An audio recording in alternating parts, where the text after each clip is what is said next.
Eu quero saudar a todos com a paz do Senhor Jesus, a você que está participando aqui conosco. Este é o programa Cristianismo e Evangelho. Nós estamos presentes nas mídias digitais da Igreja Cristã Maranata e também na TV Manaim. Nós estamos aqui com o pastor Alexandre Brasil, Paz do Senhor.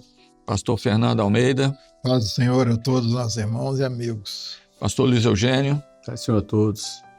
E o assunto deste episódio, nós vamos falar sobre a falência do cristianismo, né? E o primeiro tópico aqui que nós vamos abordar é o distanciamento do Pentecostes.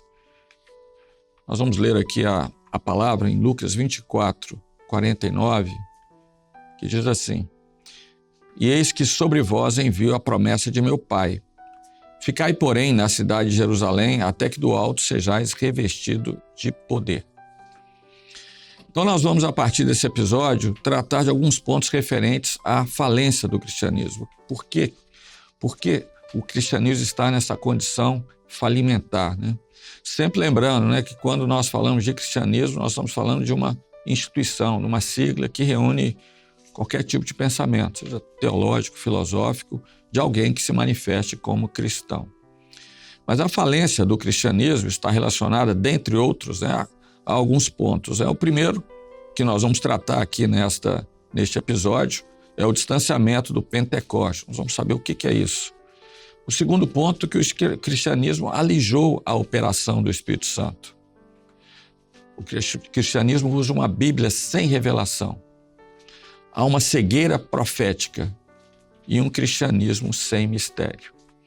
Para nós iniciarmos aqui, vamos relembrar, né? Vamos ver o que foi o Pentecoste, o valor do Pentecoste, o que aconteceu naquela festa ali em que todos foram batizados com o Espírito Santo. Pastor Alexandre.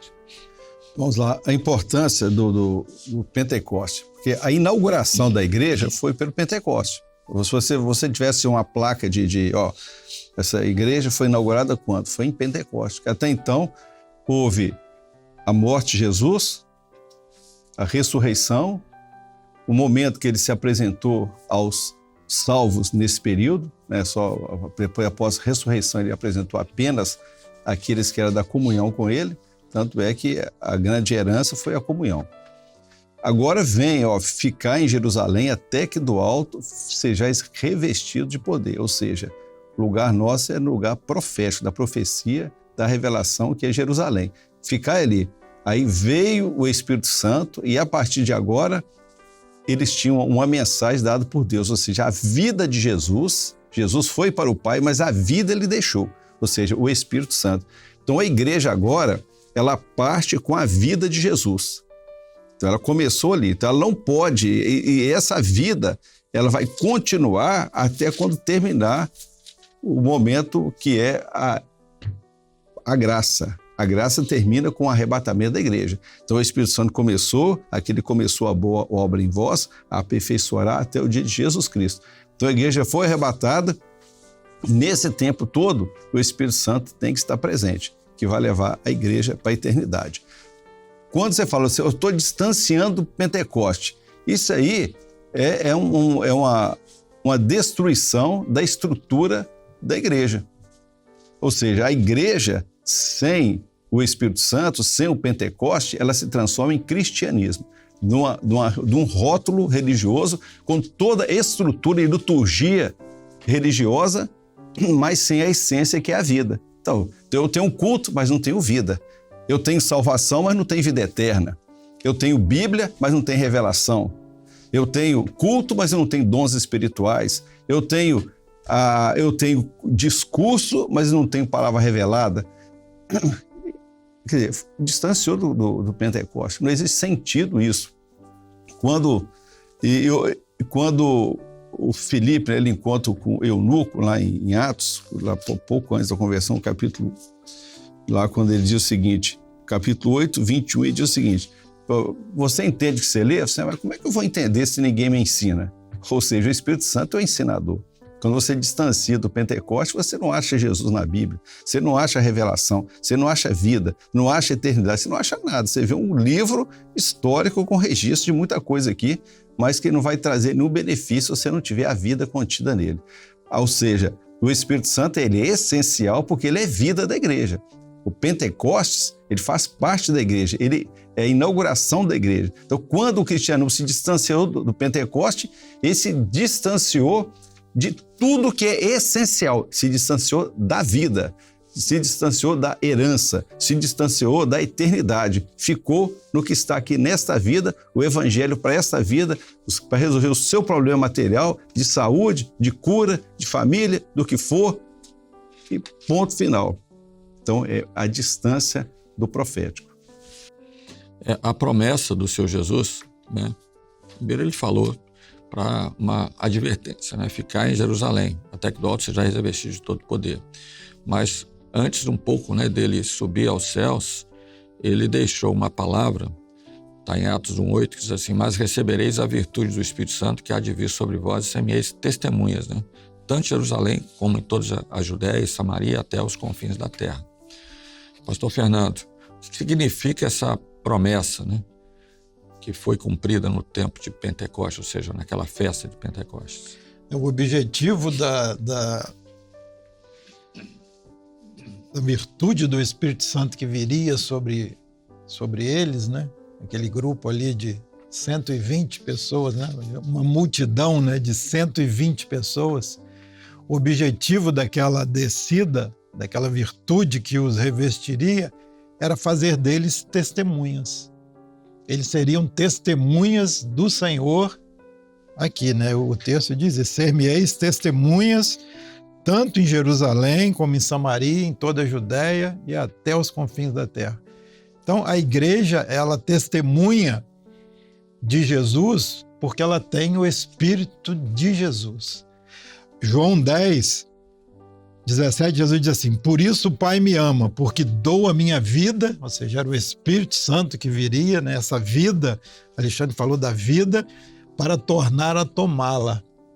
Então essa vida que está aqui, esse Espírito está aqui por um tempo e ele vai embora. E ele vai embora e vai levar com ele todos aqueles que foram testemunhas, porque foram revestidos por ele, e começou ali, naquela festa, né? Por isso Pentecostes, porque era a festa de Pentecostes, né? E continua sendo derramado sobre a igreja até o seu arrebatamento. Então, o Pentecostes para nós é esse período, esse tempo dali do início, da descida até o arrebatamento. A igreja está vivendo esse tempo porque ela está revestida com esse Espírito Santo e que faz dela testemunhas. Amadeu costuma dizer, né? Nós somos os confins da terra, né? Nós somos os confins da terra. Então chegou até nós, por quê? Porque aquele grupo ali foi fiel ao Senhor, obedeceu, esperou. 40 dias Jesus fica entre eles, né, após a ressurreição, e 10 dias após a sua ascensão aos céus, o Espírito Santo é derramado. Então eles foram fiéis, eles ficaram ali, e ali teve essa operação gloriosa, revestindo a igreja para que ela pudesse pregar o Evangelho. O Evangelho só começou a ser pregado depois da descida do Espírito Santo, porque é ele que capacita a igreja para realizar esse trabalho. E a gente vê que existia muita dúvida, né? O Espírito Santo que veio esclarecer. A gente vê a dúvida nos discípulos, né? No caminho de Emaús. Aquilo que o Senhor Jesus falou, até nas parábolas também, os discípulos, de certa forma, não entendiam, mas eles que seriam responsáveis, né? Por levar a palavra pela ação do Espírito Santo. Pastor Luiz. Então, nós podemos ver aí na palavra que já no Pentecoste, com o derramado do Espírito Santo, nós sempre consideramos a diferença entre Pentecoste e o que ocorreu lá na Torre de Babel. Na Torre de Babel, o homem querendo edificar, chegar no céu, e ali houve só confusão. No Pentecoste, todos se entenderam, né? Naquele momento ali, né? Então, o que é a história da questão do Pentecostes, dos dons espirituais e o afastamento do Pentecostes, é o grande problema do cristianismo, né? Você vai observar na história que já no início, por exemplo, Tertuliano, até Orígenes, tem aquele Irineu, tem outros que eles defendiam os dons espirituais, a importância dos dons espirituais no meio da igreja. Depois chegou já Agostinho, no ano 400 e poucos depois. Agostinho foi o maior teólogo, segundo aqueles que consideram o maior teólogo da história aí. Agostinho contestou, começou a duvidar e a questionar a importância dos dons espirituais no meio da igreja, né? Depois você vai ver, muito tempo depois veio Calvino, falando os dons espirituais cessaram no meio da igreja. E você vê a igreja tradicional hoje que não valoriza dons espirituais, acho que isso aí não existe, ou se existe, não crê muito na questão de dons. A tradição ficou para trás, deixou o Pentecoste para trás. Então, os dons espirituais, muitos deles falam que creem, mas duvido muito, creio duvidando, né? Creio duvidando. Então, o distanciamento do Pentecoste deixou o Espírito Santo distante das operações, e você vai ver que muitas igrejas tradicionais foram cada dia diminuindo mais, fechando, porque a operação do Espírito Santo é importante para a vida da igreja e a vida do crente, né? Ele quer ver o Senhor se manifestando com dons, com operações, isso é importante. Depois veio os reformadores, os avivalistas, né?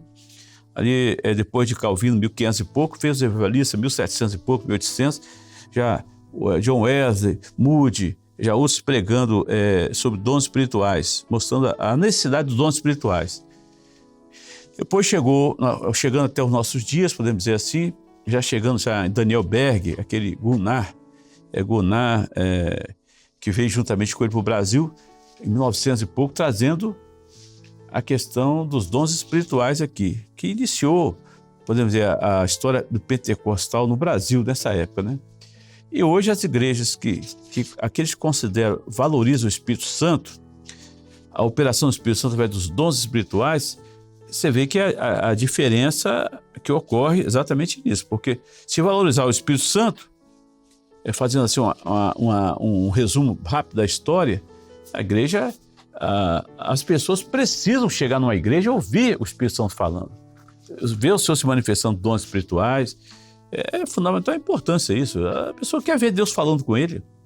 E aqueles que desprezaram o Pentecostes, desprezaram o ensino dos apóstolos, foram deixando de lado, achando aquilo sem importância, que cessaram os dons espirituais, eles ficaram para trás, ficaram só com o cristianismo histórico aí, só histórico. Então, o profético da operação dos dons foi deixado de lado, né? E hoje nós vemos a situação que vive o cristianismo quando desprezou o Pentecoste e os dons espirituais. Distanciou tanto que acha...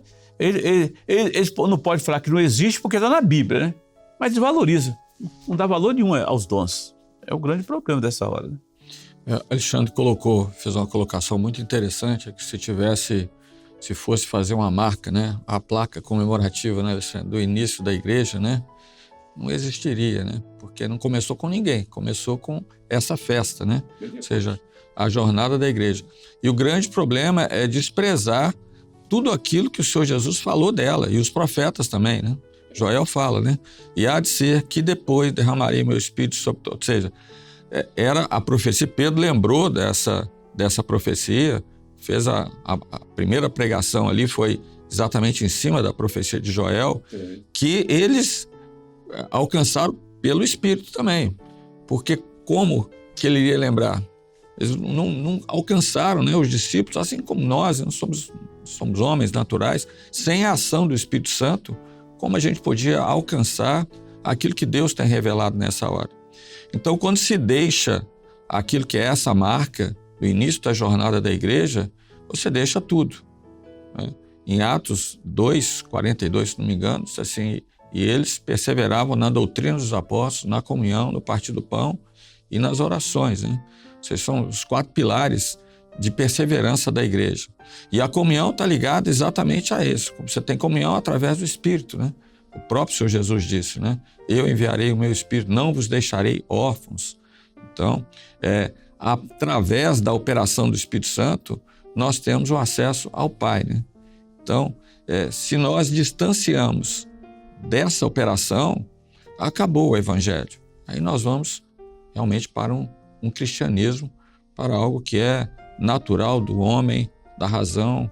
Luísa abordou os aspectos aí de vários que alguns até achavam, né, importante, mas sem também uma operação do Espírito Santo.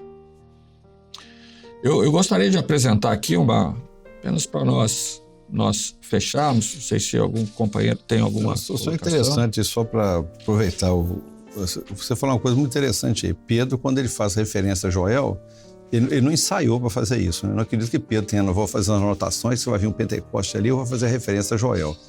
Pedro, certamente, a hora que ele viu aquilo, pelo Espírito, ele identificou a palavra. Peraí, Joel disse isso. Está acontecendo agora. Estou vendo isso. Pedro identificou aquele momento como cumprimento de uma profecia. Identificou instantaneamente. E a palavra dele fez com que, quando as 3.000 convertessem, né? Quer dizer, olha só como é que é o poder do Pentecoste. Aquilo que sem nada, que ele fez. É justamente quando dentro aqui de um cristianismo sem Espírito Santo, vai ter toda a liturgia, igual Ezequiel quando teve aquela visão do Vale de Ossos Secos. O Vale de Ossos Secos juntou, arrumou, fez tudo. O que é que falta? Falta vida. Tinha tudo, ó. De osso chegou a montar. Então o cristianismo consegue montar a estrutura inteira. Mas aí, quando eu falo o seguinte: profetiza, e profetizei como ele me deu ordem, então o Espírito entrou neles e viveram. Ou seja, o Espírito é que dá vida. O resto é só aquela estrutura. Então, isso que você falou de Pedro aí, fazer a referência a Joel, não foi ensaiado. Ele identificou profeticamente aquele momento e a vida chegou ali.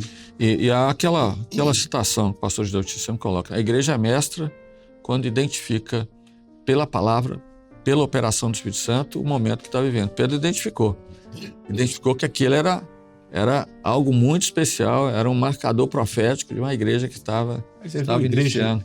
Uma igreja que valoriza o Espírito Santo. Você vê em Atos 19:2, diz assim: disse-lhes, recebestes vós já o Espírito Santo quando crestes?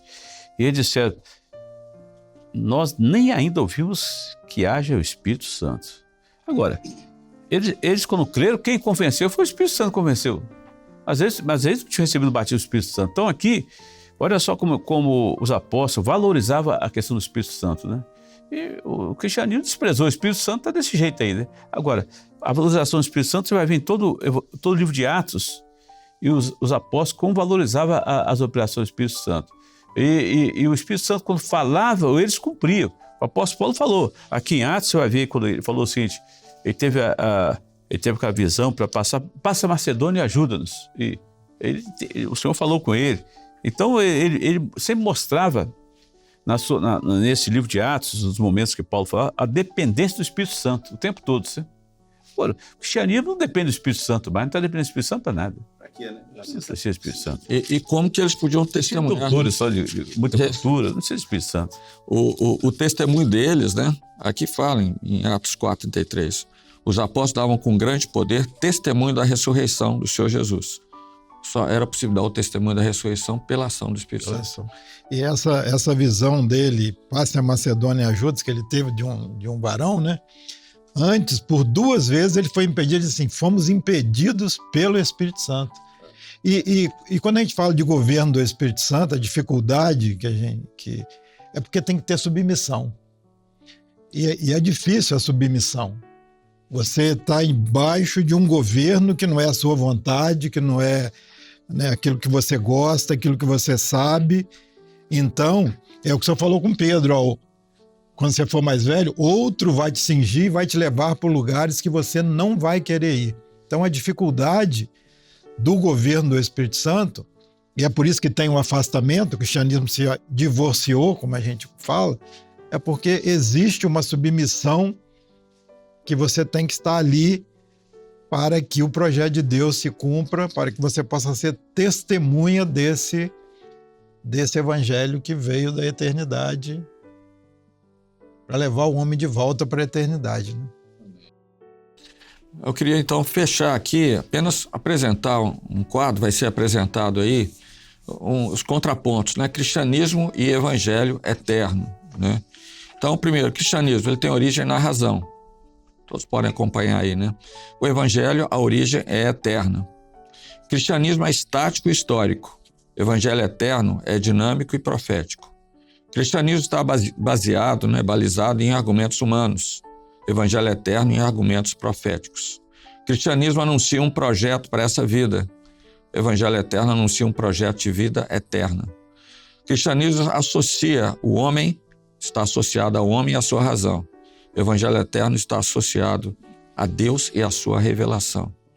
O cristianismo usa os recursos da cultura humana. O Evangelho eterno usa os recursos da graça. No cristianismo, o protagonista é o homem. No Evangelho eterno, o protagonista é o Espírito Santo. O cristianismo parte da natureza finita, né, do homem. E o Evangelho eterno parte da natureza eterna. No cristianismo, tudo é relativo. No Evangelho eterno, tudo é absoluto. No cristianismo, ele evidencia a história. O Evangelho eterno evidencia a profecia. No cristianismo, tudo é discutível e questionável. No Evangelho eterno, tudo é indiscutível e absoluto. Então, nós encerramos aqui esse episódio, despedindo aqui do pastor Alexandre, Brasil, pastor Fernando Almeida, Paz do Senhor, pastor Luiz Eugênio. Paz, Senhor, a todos. E despedimos de todos com a paz do Senhor.